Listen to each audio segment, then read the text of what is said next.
Bonjour peuple congolais. Ezanga inde konamino Christian Bola Biama membre peuple mokonzi peuple souverain. Toye ko sala vidéo oyo pona ko loba actualité politique. Actualité politique bomoni vraiment ezali vraiment makasi mikolo yo. Bino moko bolandi ndenge président Nabino donc ya ba congolais to loba. Il y a biso parce que ba imposé biso ye président usurpateur Hippolyte Kanambe ezali histoire à Congo to linga te ba tela biso imposteur na tête mboka. Donc moni ndenge azali vraiment par-ci par-là très sollicité dernièrement azalaki à Kebraza Sassou Ayambie Eduardo Zoumaye Boye et puis donc les 18 bako traité na ONU makambu ya Congo, c'est-à-dire donc il y a un problème qui ne va pas na Congo. Il y a un problème qui ne va pas na Congo parce que pourquoi ce président ne veut pas quitter le pouvoir. Et ça coûte makamako organiser élection puisque il doit quitter le pouvoir parce que mandat n'est comme qui na souka et les loyaux ils sont liés aussi à niveau international na vente ya uranium yem da fournir vraiment uranium mingi na Kim Jong-un donc Kim Jong-un donc président ya Corée wana oyo lelo ezali ko sala ba ese kilikili donc ba ndeko na ngai makambo to linga to kolobela bino lelo ya mwana mwa muke. Et na souka nango, on va parler na ba parti politique puisque souka nango ça c'est le niveau international et na niveau national on va parler de la classe politique ya Congo puisque souka nango et souka kaka classe politique. Que dit la classe politique? Que fait la classe politique? Raison pour laquelle donc on doit réconcilier les vues, réconcilier les deux côtés. Naba makambo eza ko salama. Donc premièrement toza ko lobana nu makambo ya Hippolyte Kanambe avec balai diplomatique esali na Congo Brazza autour ya sujet ya Congo, autour ya éventuellement démission na ye ou fin transition donc il faut tika pouvoir les autres senga toujours démission. Mais il y a l'ingotikate, pourquoi? Parce que Azali n'a pas appui par-ci par-là. Et bah appui na par-ci par-là, les pays oyo buso tozali, ba pays oyo bazali ko emba buso, ezali toujours bamboka oyo bazali ko protéger ye, bamboka oyo bazako senga na ye atikala. Puisque c'est un bon enfant, un bon élève. Azali ko lesa bango kitoko. Azali ko pesa bango bomengo kita ya Congo et Congolais a commis chosifié mais babikolo wana na peuple na bango bazali ko vivre kitoko. Comment expliquer mboka munene lokola Congo na ba richesse bazana ngo to vivre ndenge toza ko vivre non seulement za ko piller richesse na biso mais za ko boma biso na nko croyant que il va nous faire peur pour na to banga to tikela yen kitawana jamais to tikate puisque za mboka na biso kitawana pe bakoko na biso pe bayebaka yango te. Imaginons que bakoko na biso bayebaka yango et donc il y aurait eu déjà développement mususu, il y aurait eu déjà donc une autre façon de n'est-ce pas de traiter de ces problèmes. Hein? Donc le peuple déjà qu'on s'est réorganisé autrement. Donc bandeko na ngai tipo tanga yi na Congo, richesse ya ki koluka ezalaki ivoire puisque diamant est banagité, or est banagité, manganèse est banagité. Donc on est après sous le Congo belge vraiment. Donc bandeko na ngai esengeli koyeba makambo wana puisque ça fait partie intégrante ya histoire ya mboka na biso. Makambo eza ko déranger biso to moni balai diplomatique eleki na Brazzaville alors que Brazzaville yé pas un problème na mboka na ye, ça c'est de 1. Brazzaville yé pe azali wana azali pe ko soutenir mwana ndeke, ça c'est de 2. Et Angola yé pas azali wana azali ko yiba pe pétrole ya mboka na biso na mwanda. Est-ce que situation c'est si là qui te éviter bien que Angola le les ali une force, une machine militaire ya sous-région une machine militaire politique il y a sous-région et Eduardo Alaxi par sa bonne volonté a tiki bokonzi. Donc c'est-à-dire c'est ce que les autres devaient faire, bien que Baolobake Azali toujours sa main invisible va agir, mais bien sûr na tête en boka officiellement Azali te. Tout le monde a Fidel Castro na Cuba. Fidel Castro donc a longa tiki demi-frère nae jusqu'à ce que yepe aye kokufa et demi-frère nae certes abane ko landa idéologie o ya Fidel Castro et ye aye ko se démarquer muke na idée ya et surtout ya kufi donc atikali ye moko seul maître à bord. Tout le monde a susu na Maroc roi Hassan II politique ya zalaki nango na Mohamed V et ça deux politiques différentes. Donc ça dit bandeko na ngai et là, quand on est au Loba, ils allaient boyer. Jacob Zuma lelo azali koya, Jacob Zuma azali koya na makambo ya Congo, alors que hier azali koyiba pétrole, azali koyiba manganèse, azali koyiba cobalt, diamant.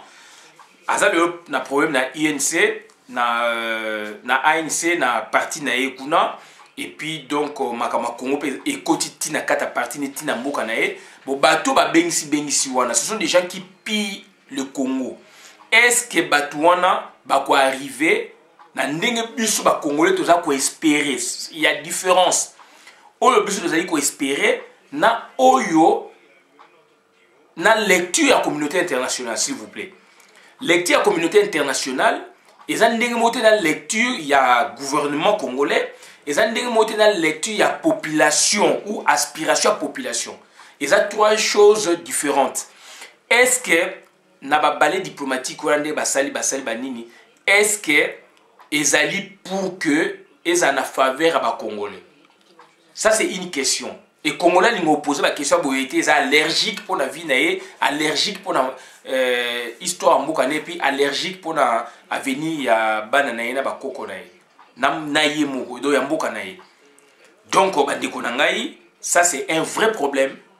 Et les 18 heures donc, sommet Mouné Nezali na New York, ils allaient donc demandé par les États-Unis. Et là maintenant, moi je trouve il y a un peu du sérieux, puisque Ngaï, dans l'Europe, c'est une initiative où l'Union européenne a joué à sanctions contre le régime Yakabila, etc. Mais dans le bas, tant que les États-Unis dans le côté ma soloté, et là, moi, il faut donc, pour que le problème y a Congo est clarifié et puis la solution pérenne, il faut dans le baga un pays puissant et à la tête il y a Masolo.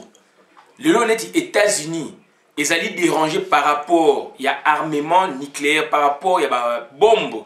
Oyo Corée sala et que Kaname Mutape saka uranium lien salami, c'est là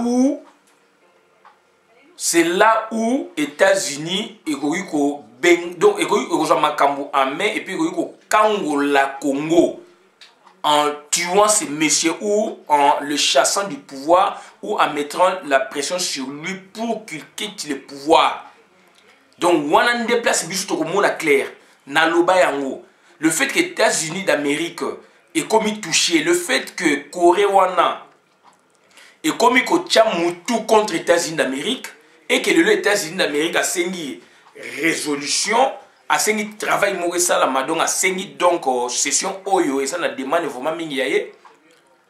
Na ba diplomatie na yende ngasali wana, malheureusement Chine na Russie baza ko appuyer Corée wana, do ba ndeko na ngai risque ezali aussi que donc ba droit de veto quota pour que makambo wana aux États-Unis azolinga.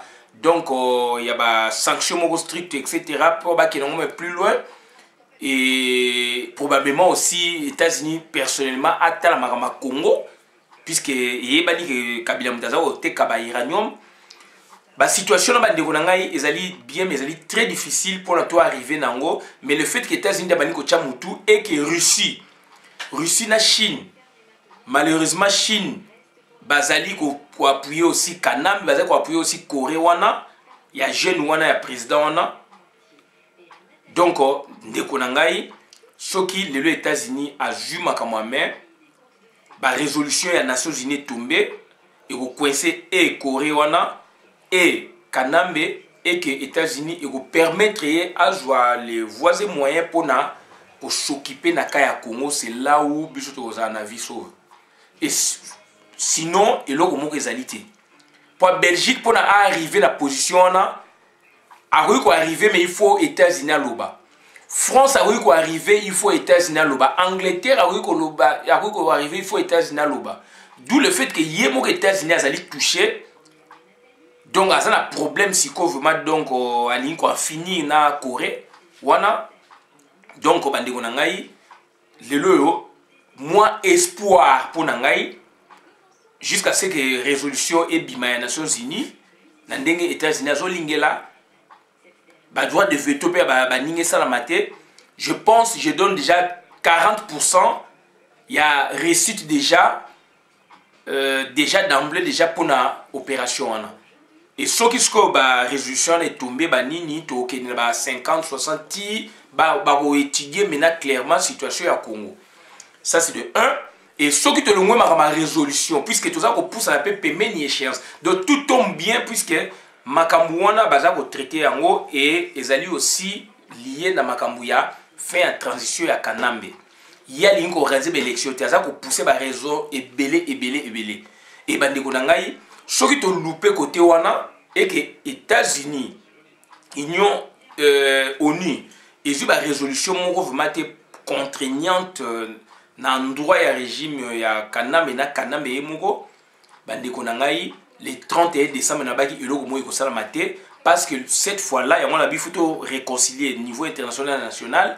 Cette fois-là le Kanambe va maintenant voir le niveau interne avec les partis politiques. C'est là où encore il y a un autre danger.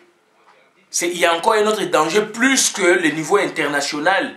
Ce qui est échec et ça, au niveau international, donc, comme un danger permanent, puisque nos politiciens ne veulent pas en finir avec ces régimes expansionnistes et tout in Congo et le régime génocidaire. Régime pilleur. Donc, c'est-à-dire, les politiciens ne en finir puisqu'ils trouvent donc, des avantages, des privilèges dans le gouvernement. Et les politiciens en finir dans d'où maintenant il y a au niveau interne, au niveau interne, parce que en moment où autour de l'église kimangiste, selon que c'est quoi ça qui donc dialogue et simbité et que l'église kimangiste il faut essayer ça. Dans l'entretemps, plus de 100 partis politiques basés favorables à la troisième dialogue. Et dans l'entretemps, peu avant, pour mon qui musicien Tchalamona a kenagiti na kamba a salué Sengelega Sala. Et a commis même Kokumisa Kabila, Azali, selon donc prophétie à Papa Simon qui manquait, Yem d'Azali 4e président. Alors que donc tout est faux dans Makamo Baza Koloba. Puisque Papa qui manque, on n'imagine jamais un 4e président à la Congolais pour n'avoir un Congolais à pied mort comme ça, mort à niveau de Kominango. Talandé, comme la retour, il y a président Mobutu. Pour ne citer même pas le président Kassavou, il y a aussi tout ça pour les laïcs et Namisu. C'est un président qui a travaillé malgré les difficultés, malgré payer et scindé. La guerre fratricide de Salamaki dans le Congo à l'époque. Et le président Kassavou, il a lutté avec les moyens de bord, il a lutté, il a fait ce qu'il pouvait faire. Il avait l'amour de reconstruire l'État et il a reconstruit l'État. Puisque Mounio se connaît Libanda et il a fait, n'est-ce pas, rédiger, n'est-ce pas, donc la première constitution à Congo. Oyo, Mobutu Tambaye, Bomiango. Bien sûr, Mobutu a des défauts. Aujourd'hui, nous le pleurons aussi. 20e anniversaire, Mobutu Salama, nous le pleurons parce que c'est un président quand même qui a prôné l'unité nationale. C'est un président aussi qui a construit le pays avec les moyens qu'il en avait aussi. Donc, le Leo. Donc, la comparaison, n'est-ce pas, faisant la rang, donc, il a ici que Mobutu avait bien travaillé par rapport à Batu, détruire, déconstruire le pays. Détruire et déconstruire le pays. Donc, les loyo, Batu Ming Bomoni, cimetière Mobutu, est comme donc au lieu touristique.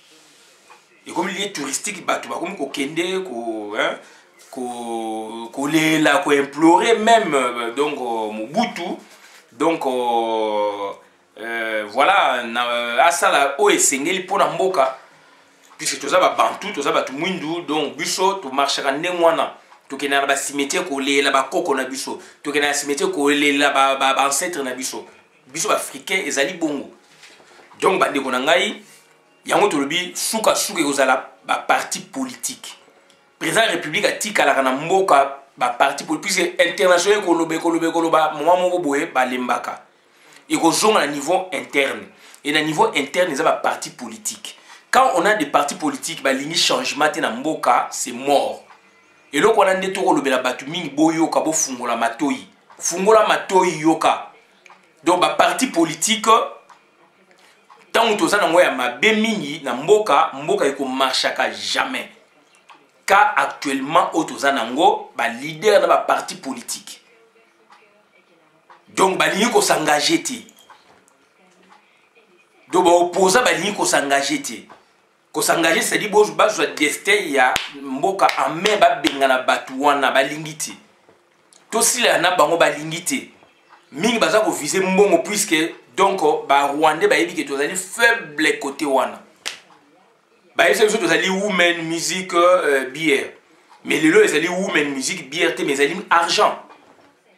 Ezali argent puisque women to démontrant mutunyo so lingaka mwasi abotaka na mwasi puisque mwasi mutazali donc donc azali donc mutu a créé la nation mutu nyonso ekolo nyonso musique mutu nyonso alinga musique bière mutu nyonso amelaka masanga depuis bokoko chaque tribu ezala ba bière na bango ya bokoko soto yesu na mundele pasalaki ba usine wana ba brasserie partout place asala colonisation na ye ou place asala ba protectorat na ye donc c'est à dire ba Rwandais ba kosaki biso bino bière musique women alors que baeba ki to linga mbongo jamais makama musique jamais makama ya mwasi jamais makambo ya boye oyo ezali ko tina biso na médiocrité c'est l'argent yango moni pardon ba utiliser kaka ba moyen ba revenu ba ressources otoza na mboka baza koteka yango pe baza kopesa bino na corruption pona ko boma mboka koteka mboka bozo tala venir te o ba parti politique ezali pona ko bongisa ko sala contrepoids ya pouvoir pona lobby mboka ezala bien mais ba politicien na biso baza na nzela wana te donc yango to lobby international et okende ekoloba suka nango ekoma national et na niveau interne ce sont des partis politiques. C'est l'opposition. Opposition est rasopté. Opposition en général et opposition est corrompue. Balingi mbongo mingi. Pour exemple, musique te basité ni te wana mutu nyonso na monde na lobango kala pe na zo lobango lelo. Donc ba yeba ki mbongo nde na mbongo ba rozo ba congolais. Puisqu'il y a la pauvreté. Même bateau te supposer que bazali riche. Alors ce sont des pauvres. Moralement parce que baza bato pe ba yiki ba richité ba parents na ngo ba yiki pe ba richité ba mbongo na ba yibe onga na ba régime ba yibe onga na pouvoir donc c'est à dire ko banda 60 tilelo ko banda 60 tilelo mobutu ala yipe richité mobutu ayi fonctionnaire à l'état ayi soldat lumumba pe ala yi richité azali donc travailler na polar. Kassavou pas ayi riche, Kassavou ayi séminariste et puis voilà donc ça dit batuana ba yo koma na mbongo mingi na mbongo ya l'état. Ole ke ba organiser l'état na habité que Kassavou na habité que Lumumba na lobi batuana ba politiciens so ba dignitaire na biso mingi lelo yo ba zumbongo na mbongo ya l'état. Puisque na 60 avant indépendance botangela ngai combien d'intellectuels congolais tozali na bango botangela ngai combien d'hommes riches tozali na bango na Congo richesse na biso avant 60 na lobaka yango ezali ka ba mapangu ya faux d'avance ya ba location vente et batu mingi ba nyongo ba yo ko sisa ngo tina ba 70 de na banda na bakasavubu na ba limité enfin limité ou ya mingi vraiment ya l'état. Gombe limité il était Kasavu Bozona Kinshasa Barumbu Lingwala ozu Bandal ozu Matonge ozu Kalamu ozu ba cité wana moderne au Mundela Tikaki ba cité semi rural wana oyo batu baye kotonga après ba makala bangaba ba selembao ba boye ba maluku ça c'est après mais au Mundela Tikaki donc les ba biloko c'était ba patrimoine ya ba famille na benga ngoye ba patrimoine ba village de tout un village ba to ba village ba o yande ko vanda et comme ba sanctuaire na ba village na bango c'est là où on a vécu vraiment la parenté. Donc, il y a des richesse, il y a des familles, puisque ba outi na ba mboka, Kinshasa za ipe zamba, ba koko ba zaika ba belo oyo ba koko na biso ba tika la biso, mundele sko ya bungulengo atongi, a transformer ngo, a pesi ba crédit, et ya ngwana de investissement de ba première richesse ba famille na biso yi ba ndaku HLM. Mutu moko azali millionnaire te avant 60. Bazwi mbongo wana na ba politique. Na kobuka mbongo ya caisse à l'état na banque centrale. Ba crédit ba pesa bango bazongisa te. Ko bana 60 ti na lelo yo. Ko bana 60 ti na lelo yo. Bande ko nanga est-ce que boyebi ndenge nini bien que Thomas en faillite. Bien que Thomas en faillite puisque Bisenyimana a joué crédit à 2 millions de dollars. Mendo Malanga a joué crédit à 1,8 million. Généraux, Songolo Pakala, 500 millions, 100 000, Banin Bazongi Sakate. Bisenyimana, je répète, Bisenyimana a joué crédit à 2 millions de dollars na Biak. La population va investir, la population va comme un problème, va na bango, banque est tombée faillite. Bisenyimana ya police a joué crédit à 2 millions. Mendo Malanga a joué crédit à 1 million. Bande konangai toko vivre ndenge nini. Et cette pratique, basé belé liste des amoulaï. Basé belé bazo ba crédit en moni bien que tomba. C'est ça la vérité. Bazo lingolobe la bakité. Bisenyimana a joué 2 millions de dollars. A ce moment ba villa na poto, ba boye ya moni kanambe. Tellement Marampona est révessé net le barapona et banati batie pembeni puisqu'il a volé à 5 crédit wana azong saka mbongo te mende azwa 1,8 million azong saka mbongo te ministre boye PDG boye policier général boye bazo nyongo bazong saka te yangono biaki etomba. Donc, ndeko nangai, yango tozolo baki pratique wana ya ba crédit et bandit depuis 60. Tolai na ba commerçant te na 60 ya ba congolais, ya makasi. Ba mbongo wana bazwa ki yango wapi. Donc c'est pour vous dire wana ezali parenthèse, mais tozolo yebisa bino likambo moko boye. Donc makamuna biso lelo na le 16 février na le 18 ba koloba na ONU. Kuna ekoloba ma ekoganga ma ba résolution ba koloba application faisons à niveau interne. Est-ce qu'on est aligné pouvoir à traiter na ba politicien. Ba politicien ba ligné peut changer té ba ligné mbongo, ba comme na mbongo puisque ba que congolais asala ke loko moko te lobby a ko lembana ye a ko bosanaka. Donc voilà, bango ba ko tika na ba mbongo congolais limbisaka na ye bango ba tika ba milliardaires de familles de génération congolais ça ko couper na misère. Donc ya mwana eloko to linge to loba ya mwana donc mboka na biso ezali vraiment ezali pasi toujours senga na batnyo sur photo sangana tous alavement donc tout bunda makasi et puis donc il faut vraiment que bouter batouana dehors tous a senga na ba policiers congolais bazo conscience pour na que to en finir na batu oyo puisque soki bango bazali toujours au renaissance à corruption bayeba ke solution peuple a reçu la bango solution. Peuple a causé la bango solution. Donc yangwana toujours senga na bango et sengeli na bango donc bazo conscience le 31 décembre ndenge zaliwana donc eloko moko ezalité. Eloko moko ezalité yango moni bakomi ko luka dialogue par-ci baboyebo par là tout ça. Idée il y a transition avec Dr Mukwege, moi j'approuve.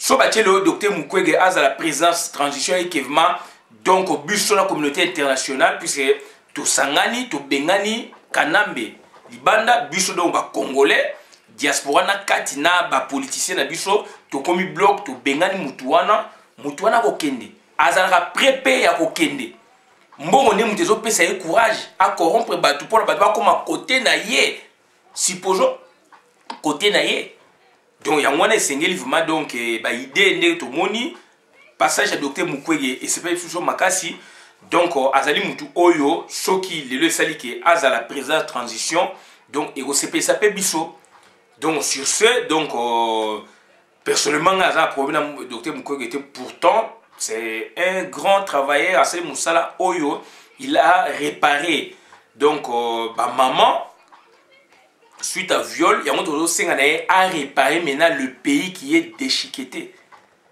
a réparé le pays maintenant qui est détruit puisqu'il a fait ses preuves en réparant, n'est-ce pas, les mamans violées. Il les a réparées, on lui demande maintenant de réparer le pays.